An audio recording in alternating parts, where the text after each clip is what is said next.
nga, oh, yun. Akala lang niya talaga, yung kuwang-kuwa lang. Tulad lang po. I talk about the famous mountain in the Philippines. In our right side, this is the memory of Smoky Mountain. Nakikita niyo po? Oo, yun nga, puro basura. Parang mga basura po sila. Dawig ko lang diretso sa sulod. Oo, parang tinatapunan ng mga basura Pero dito. inanghit ko nga na, ang fertilizer or waste of the bats po. Oh, Stack guano. Yan po. nag-harvest yan dito.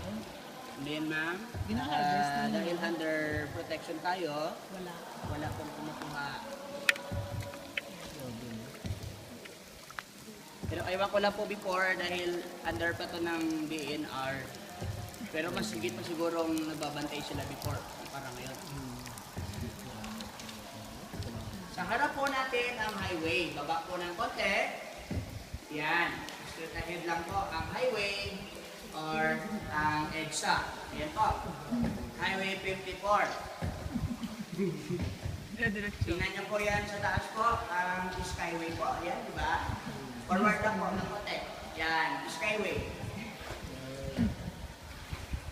Yung mga nag-judge na sinamahan po namin, bago po ito naging 7 Wonders, hanggang dito lang din po. Kasama rin po si President Aquino. Pasok sila dito. Po, hanggang dito lang din po. Nung pumasok kami, ma'am, si Elena, ma'am, ang mga pangginangin. Mahaba pa siya rin doon, ano? Mahaba pa yan. May tabusan pa yan doon sa labas, sa kabila. Tuloy-tuloy pa rin po siya. Pero yung pinakadulo niyo, sir, parang hindi na makadaan ng bangka. Oo. Titingnan natin sa